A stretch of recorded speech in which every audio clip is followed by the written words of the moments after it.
to speak up, and you're welcome to start anytime. Okay, well, this is my third presentation. It's about digital collaboration with machine-readable sign language text in the sign language script. If you can go to the slide. Okay, I'm clicking on the slide. There it is. All right.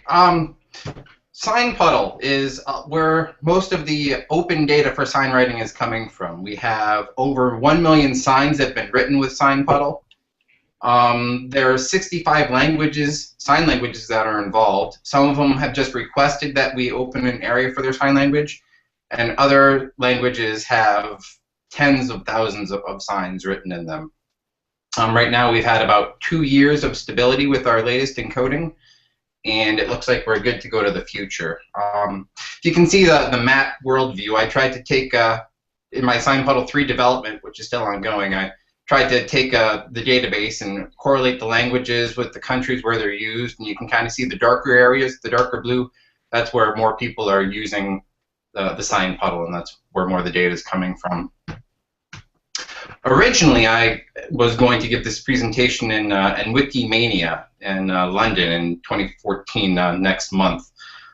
Things happened and I couldn't go, but the vision of Wikimania, which I'll explain what Wikimania is in a little bit, their vision is imagine a world in which every single human being can freely share in the sum of all knowledge. I really think that's a great idea. My presentation outline, I'd like to talk Can't hear you, Steve. Wikimania. I want to talk about the sign language reality, the standards process, talk a little bit about collaboration and the state of the art. Wikimedia is a global movement whose mission is to bring free educational content to the world.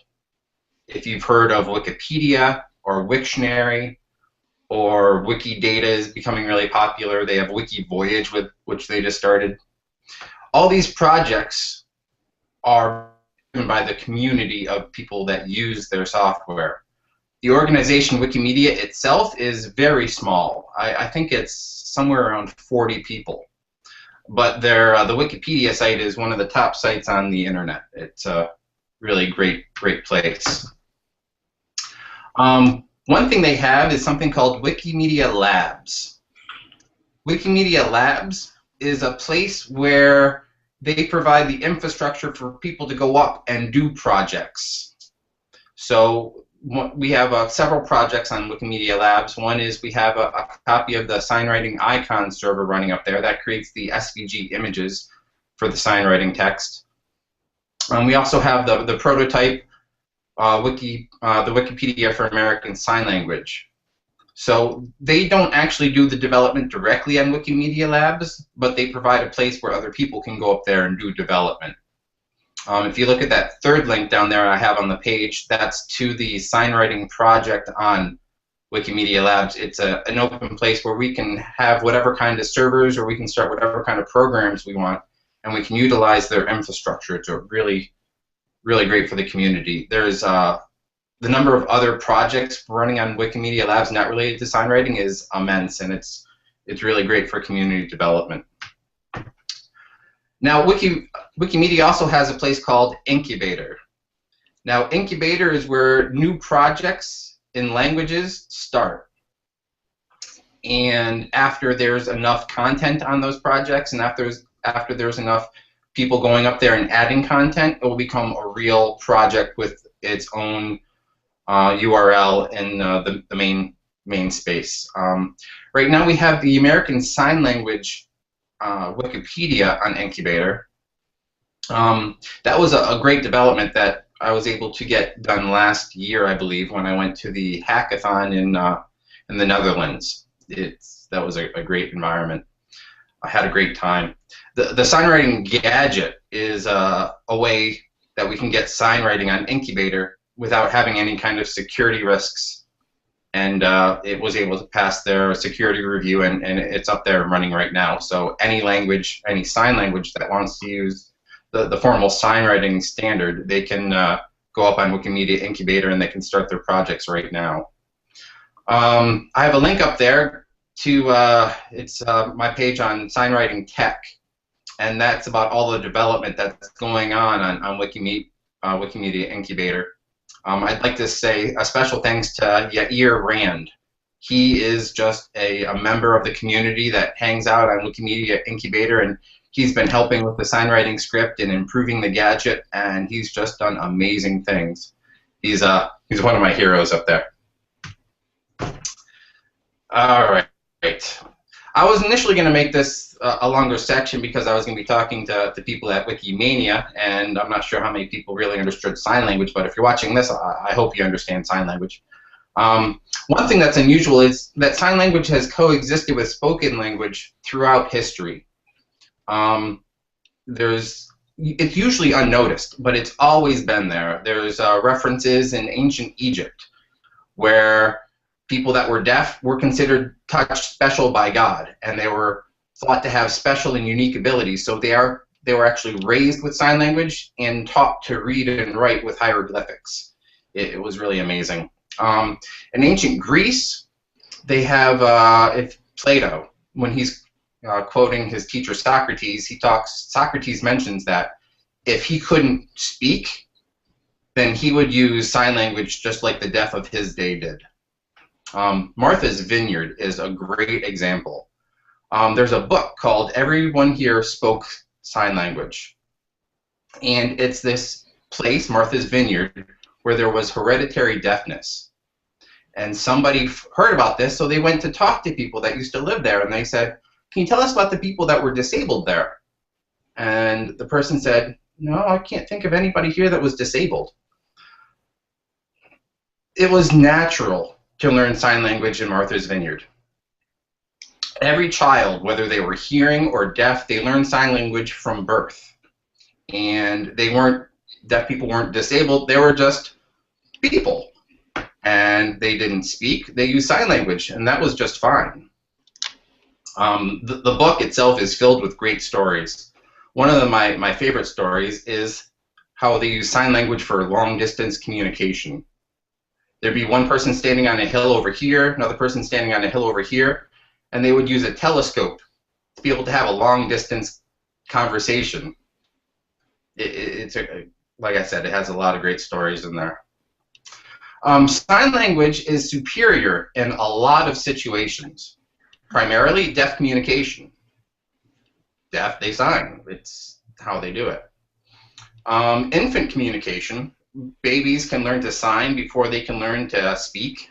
Whether they're hearing or deaf, it doesn't matter. Sign language is a great tool for young children and infants. Spatial description. If you have two different rooms and you want to explain to somebody else how you want the room to be rearranged, the sign language is a lot more specific and a lot easier to understand than somebody trying to explain that same thing in the spoken language. In places where sound is not reliable, they don't always use sign language per se, but gesture, like if you are underwater scuba diving, if you're in a combat situation where you need to be really silent.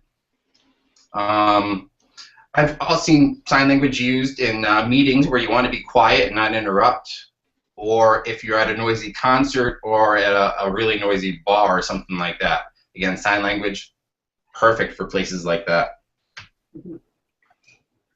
All right, the standards process. One thing, sign writing is a complete solution. It's grammatically correct, whether you're dealing with individual signs, which we put in 2 dimensions, or if you're talking about horizontal writing or vertical writing, and the vertical writing having the lanes and the body weight shifts. With sign writing, we have digital collaboration, so one person can write something, another person can go up there and edit that, and they can share what they're working on it and work on it together. Sign writing has an international community.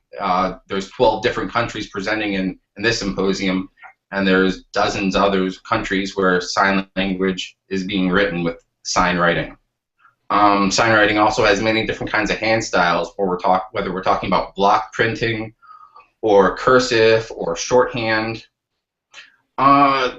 the handwriting isn't as standardized as the computer model, because the handwriting really is within different communities, and sometimes it's even personal that one person has a distinct style. It's handwriting is going to continue to develop, and people are going to continue to share it, and it's a really exciting thing to watch.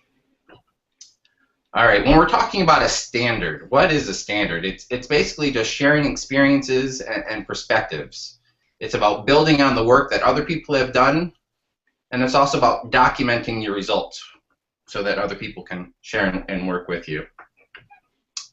All right, here's another interesting slide to take a look at, where we're talking about what is a standard and what parts are involved in it. Well, first, there's a specification, which is a written document.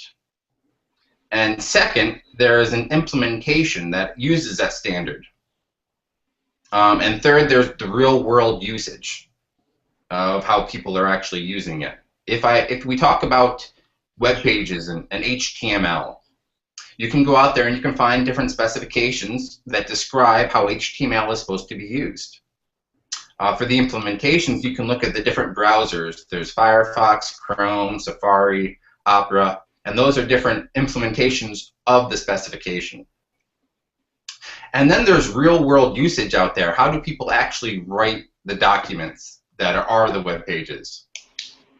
Now, in a perfect world, it would just go right around the circle. You'd write the perfect specification. People would have the perfect implementation in the source code, in the programs, and then people in the real world would use it exactly how it was specified and exactly how it was implemented, but it never works out that way. A long digression into how standards are made can be found in a document on the web. It's a book called Dive into HTML5 by Mark Pilgrim. I put the link up there, and he describes how the HTML standard 5 came out to be. And it's a really interesting story of they write specifications and people made a program and people started using it. And then people started to change the specification so that it wasn't compatible with the implementations and it wasn't compatible with how people were really using it. And the specifications that changed were basically ignored. And then people came back and they rewrote the specifications to model how people implement it in the browsers and how people were using it in the real world, and they tried to extend it in a compatible way. So if you look at the HTML5 specification, you can trace its history back to the original HTML of the first web pages. And those first web pages are still compatible with what we're doing today. But like I said, it's a really interesting read, kind of technical. Here's an interesting quote that I found in that book, Dive into HTML5, but it says that implementations and specifications have to do a delicate dance together, because you don't want implementations to happen before the specification is finished, because people just start depending on the details of the implementation, and that constrains the specification. However, you don't want the specification to be finished before there are implementations and authors experienced with those implementations, because you need the feedback. There's an unavoidable tension here, and you just have to muddle your way through. That is talking about that when you write a specification, you think it's a great idea, but you don't know how great that idea is until people actually use it. And when you start using it, you find problems or complications that you need to fix, solve, work around. And that really reflects the history of sign writing. Now, sign writing standards and the standard process. Well, we have 40 years of history with sign writing where people have been writing. There's 30 years of computer encoding. I got involved about 10 years ago, and after the first year I realized that we needed to have some kind of specifications, and I've been spending, well, I had 7 years of iterative development, and that's where I wrote a specification, then I made an implementation, and then people actually used it, and I realized I had to change the specification, which meant I had to change the implementation, going around the circle round and round. It was really a heuristic model where I made my best guess. I thought I had a great idea, but I didn't know how good that idea was until I actually tried to use the idea. After these 7 years of development, I believe the solution is compact and tractable. And by tractable, I mean it's able to be used. I apologize, Adam, if I'm going too fast. We also, like I said, have 2 years of stability, and that means the last change that I made was 2 years ago. Now, during those 7 years of development, we've had many different encodings, many different symbol sets, and that's caused a lot of problems for other developers. If you look out there in the sign writing world, you can see that our old symbol set of the ISWA 2008 is still being used. I believe Stuart Thiessen, he wrote his dissertation on sign writing, a grammar of sign writing, and that uses the ISWA 2008. If you look at the Swift project, they originally based their project on the ISWA 2008. Right now we're using the ISWA 2010, and that's been stable for 4 years. And we haven't changed it, and our, like I said, our character encoding has been stable for 2 years, and that stability, I believe, is really important. Yeah. Collaboration with sign writing. That's one thing I love about sign writing is text is not video.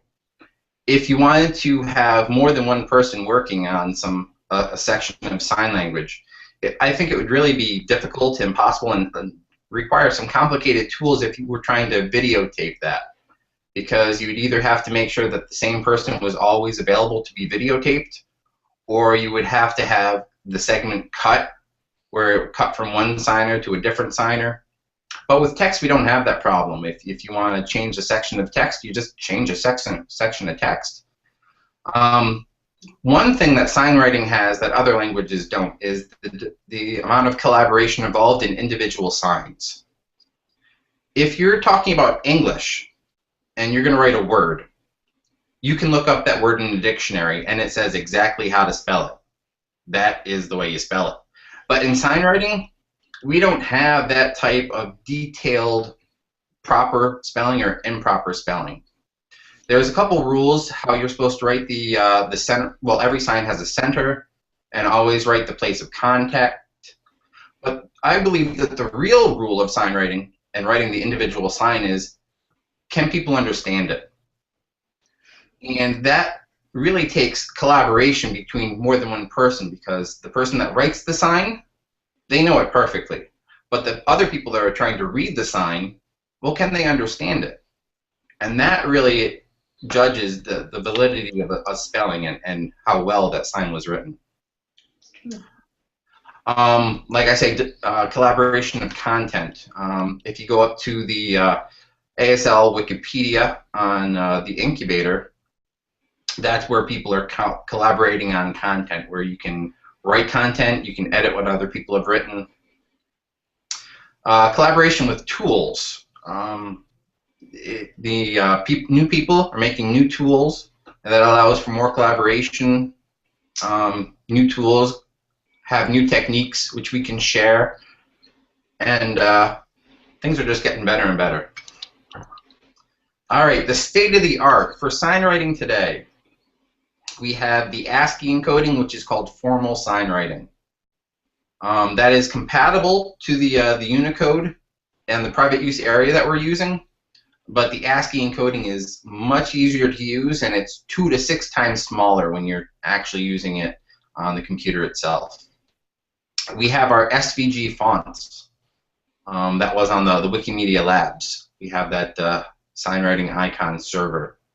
We have CSS integration, which is the cascading style sheets, where you tell a section of text it's supposed to be this color and a different size, and that size and color is actually reflected on the web pages in that sign writing text. We have the regular expression searching, which means that you can search large amounts of material in a very quick manner. And like I said, this is all available on Wikimedia Incubator, and that's getting better and better all the time.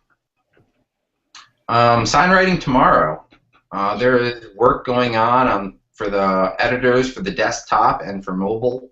We have a TrueType font that is so close to being ready, but not quite there yet. And standard integration, like I have my draft Slevinski signwriting text that I've put out there. That is the specification that we're trying to use to help people make the implementations, which help people in the real world.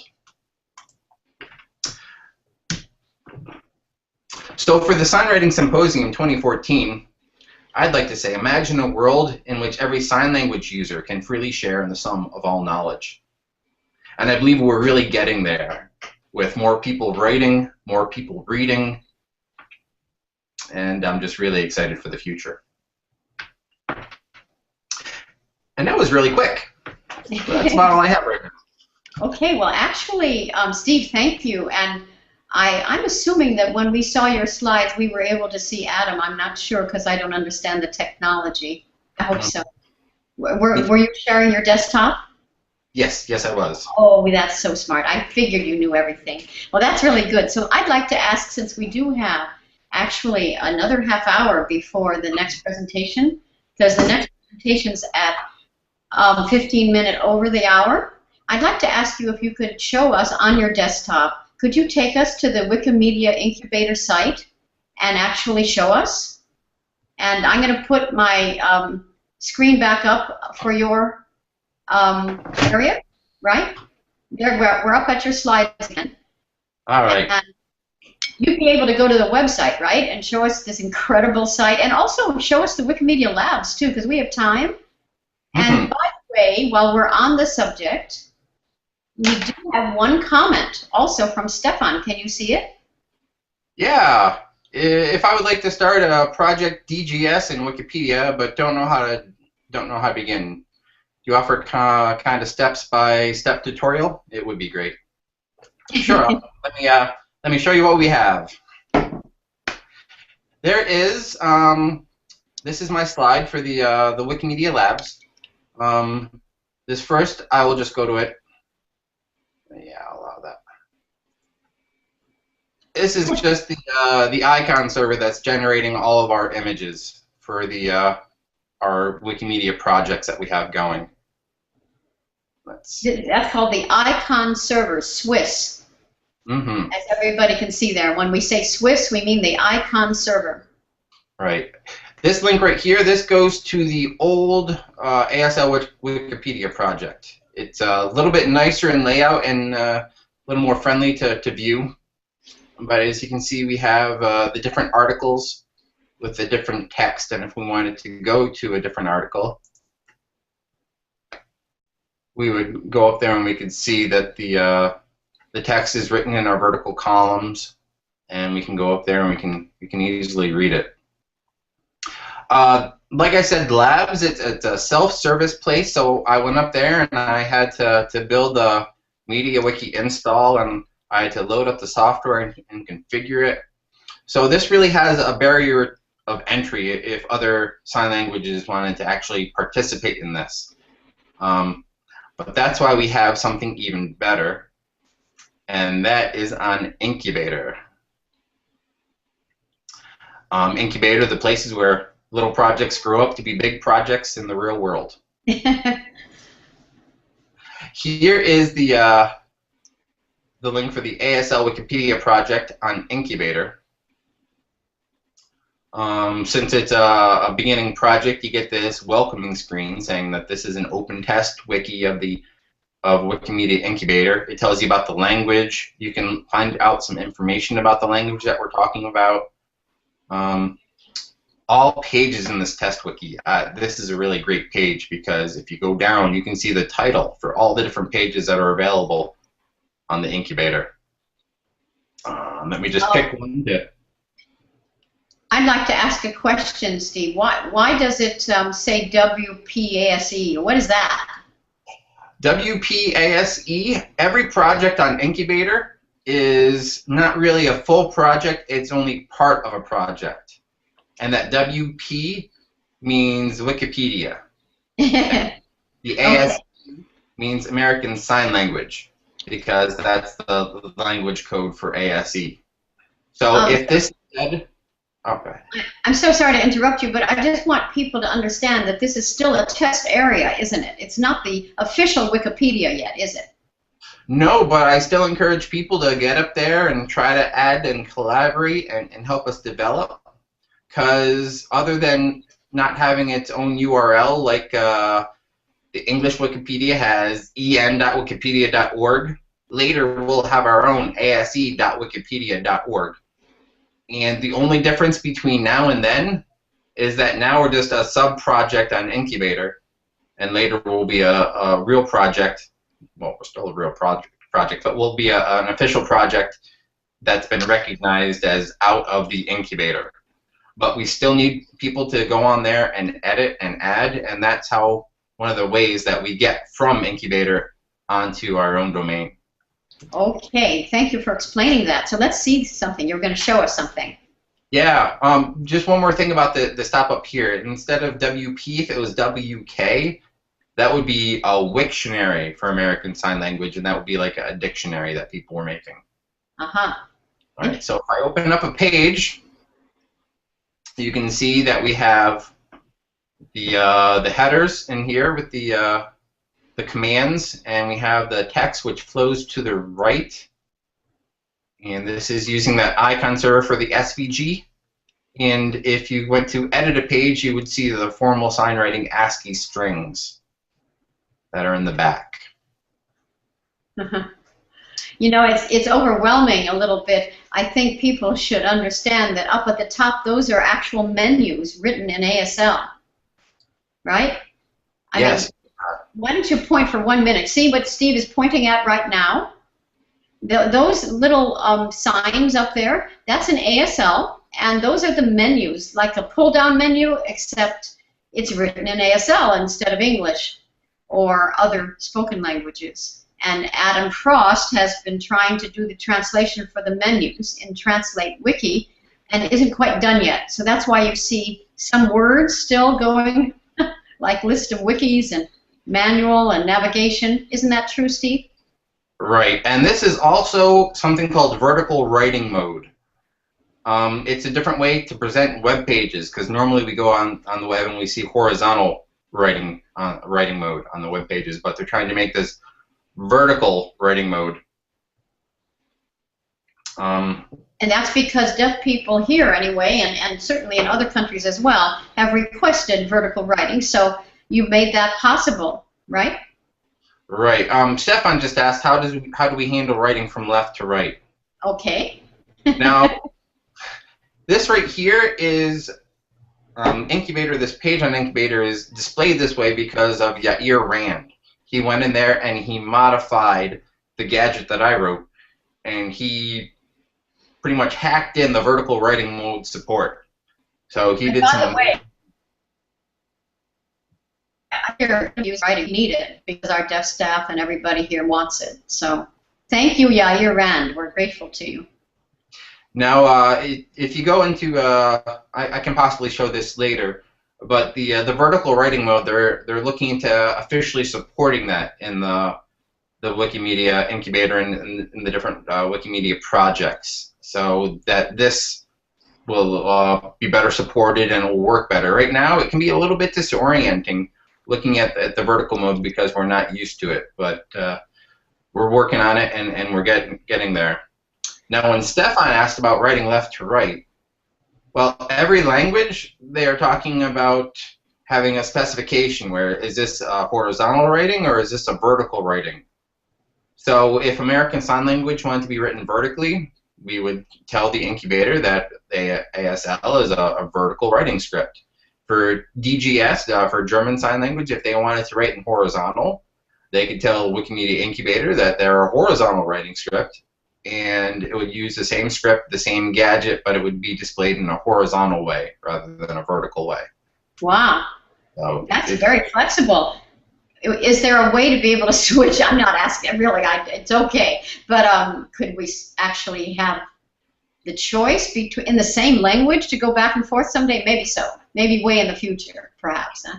Yeah, it depends how they implement it. They are looking into support vertical writing. We just had a great hour-long online chat about supporting vertical writing mode, and we don't have all the answers yet, but they've assigned a couple people, or a couple people stepped forward and said they were going to work on it, and next couple of Well, weeks, hopefully we'll get the some more. official sign writing system needs the vertical writing mode for proper grammar within the deaf world, and because of the lanes that you have programmed for us, which we're grateful for weight shifts.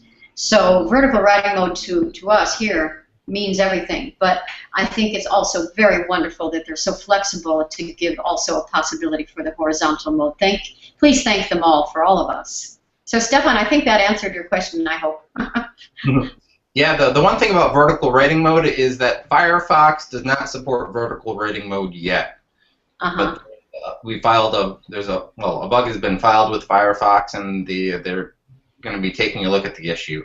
So if you went to the incubator with Firefox, you would see the display I have up there right now, which is the normal way you have the pages, and instead of using the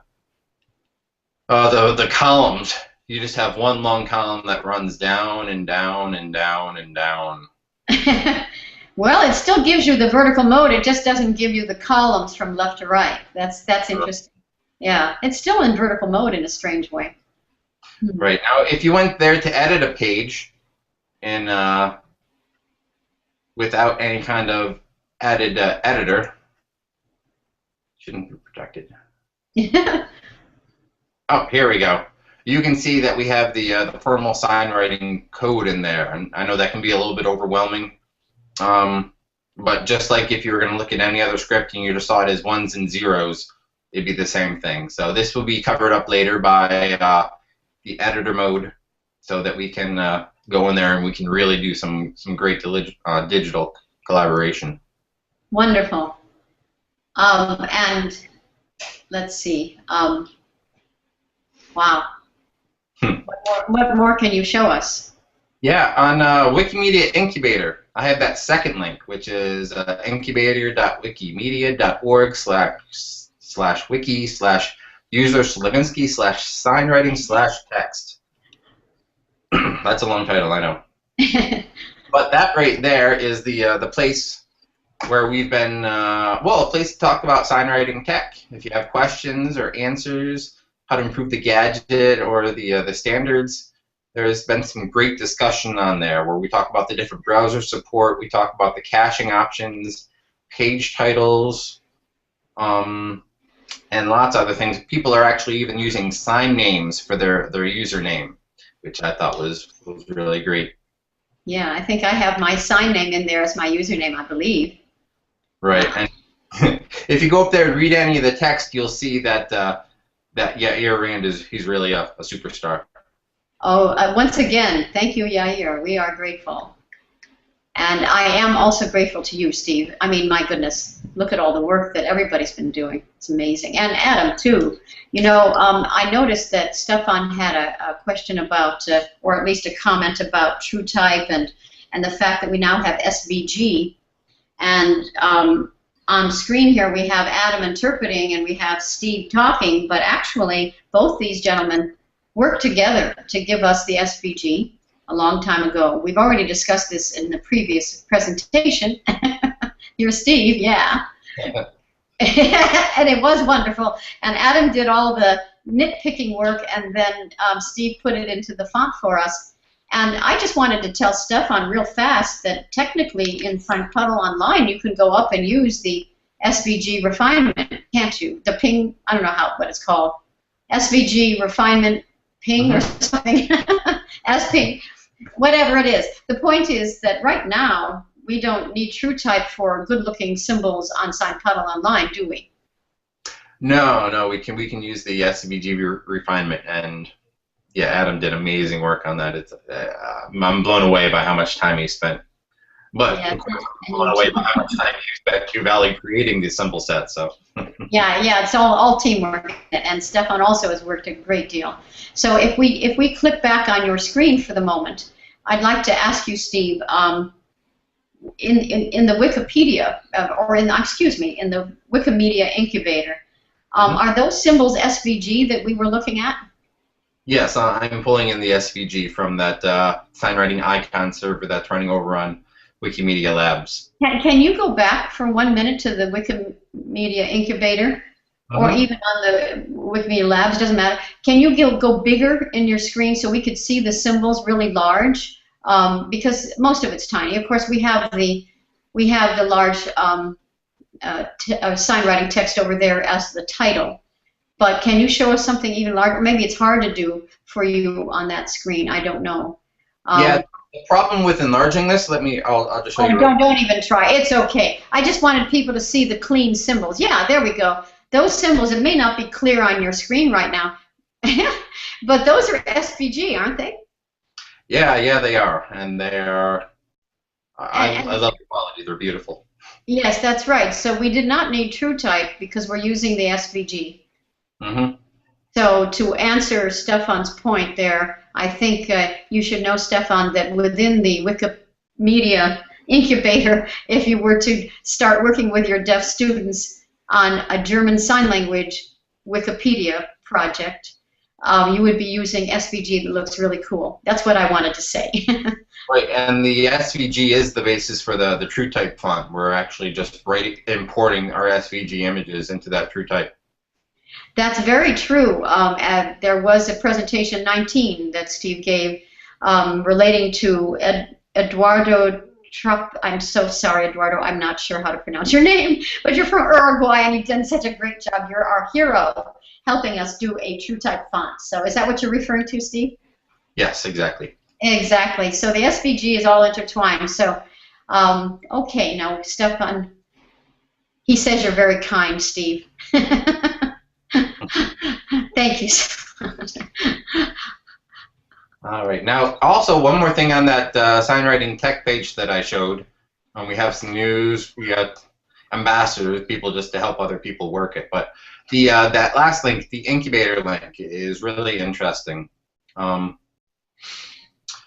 like I said, the sign writing gadget makes it possible to use sign writing on Incubator. So we have the ASL Wikipedia that's been started. The ASL Wiktionary has been requested. It can start at any time. People have requested Russian Sign Language and Italian Sign Language, and there's users that want to contribute to these projects and start these projects. British Sign Language, Finnish Sign Language, and Maltese Sign Language. Oh, let me go to the Russian page, and I'll go to that front page.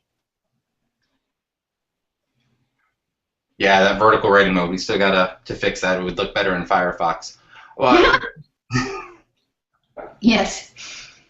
I didn't know that we had somebody from Russia request a Wikipedia in Russian Sign Language. That's exciting. Yeah, let me pull that up in Firefox so we can see it a little bit neater.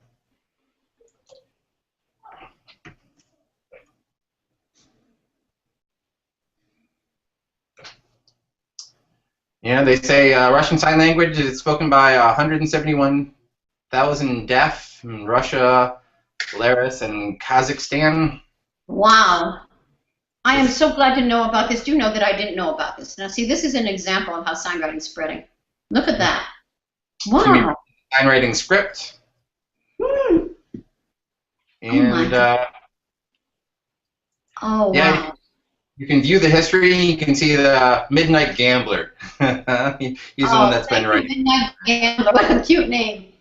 Thank you, Midnight Gambler. You know that we do have people writing certain signs in Russian Sign Language, but we haven't had that much of feedback, you know. We haven't been back and forth with them, so I had no idea. How cool. This is Midnight Gambler. That's a picture on his user page, so. Yeah, you know, the Wikimedia world is so fabulous. All these wonderful people, and they're oftentimes hiding behind some kind of a screen name, aren't they? Mm-hmm. And now we're hiding behind our name signs. we don't even give them an alphabet that they can read. Wow, how cool. So there's people excited on Incubator. There's people working on the sign writing script. I believe our standard is nice, advanced, and stable, and we're working to get better tools. And technology is holding up all this creative pent-up energy. But as we get better technology and we get the better implementations, it's just going to start exploding in the near future. I'm very excited. I agree, and I want to thank you for all your unending devotion to this, Steve. You are You really are amazing, the way you stay with it. And yeah, the stability that you talked about was not easy in coming. I mean, it was something you just had to keep reworking and reworking and reworking. And it was daily working with people. That's the most important thing. It isn't some kind of standard that's not been used. This is really used. And that's why it really is working. So I want to thank you very much for this. And also for doing our beautiful tech support in the symposium. I think we do have around 10 minutes, and I'm still waiting for Matson Barreto from Brazil and his co-worker and partner in the presentation, Roberto Costa. So while we're waiting, what do you foresee? You're going to be working on getting the Wikimedia Incubator project even more stable for sign languages. And what are some of the features that will be coming in the future that you could foresee?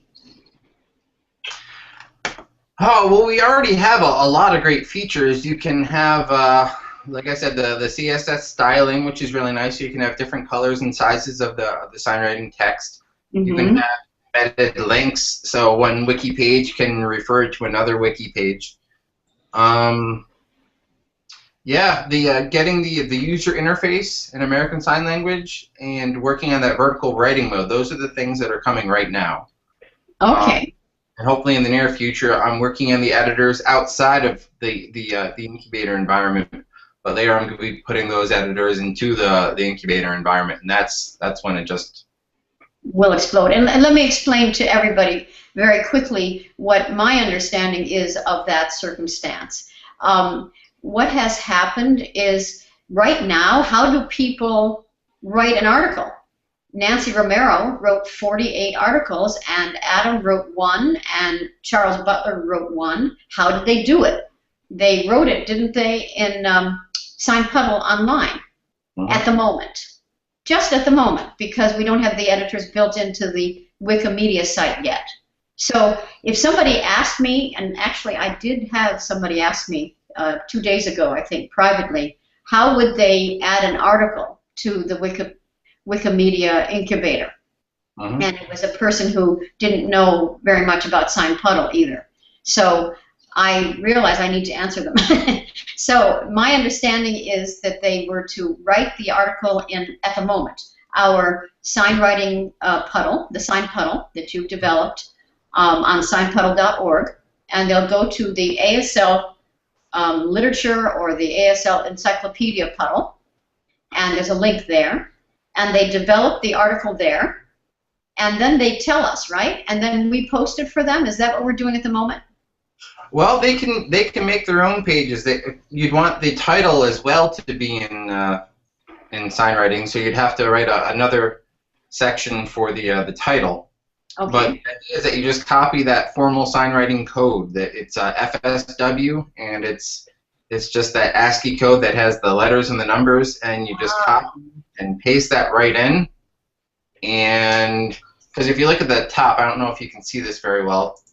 I'm going to click on it now. Okay, wow, look at that. Whew, is that beautiful?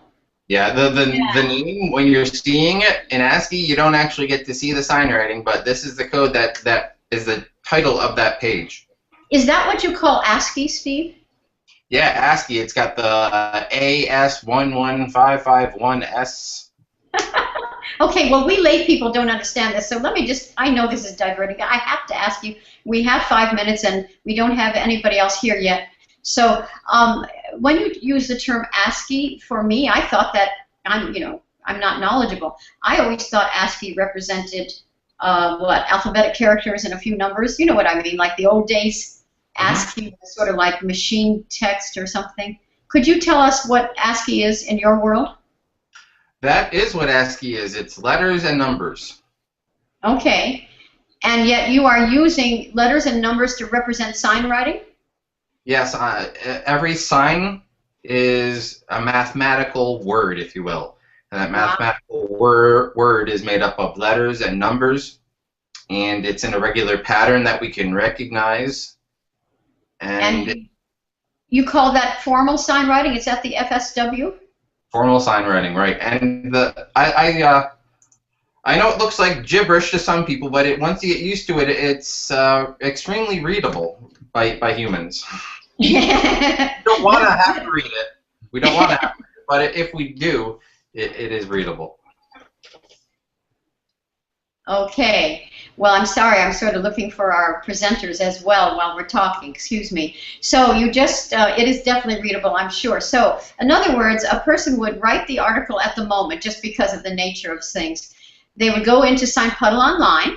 They would go to the ASL Encyclopedia Puddle. They'd start a new article and write it for themselves there. And then they'd also get a title. And they would then go into in the software, they can choose the formal sign writing or the ASCII, can't they, of that article that they wrote. And they copy it, and then they go into the Wikimedia Incubator, and they paste it somewhere, don't they? Exactly what they do. Okay, I'm sorry. I'm trying to understand what's happening. Somebody just sent me, keep talking, Stephen. Let me figure out what's going on. They're trying to get in and they don't know how to. Yeah, Stefan posted another comment, and he's talking about needing the true type for the purpose of nice documents for posters and greeting cards, and that will really be amazing once we have that true type font perfected. We don't have it there yet, but when we do, it will be a very amazing thing. Yes.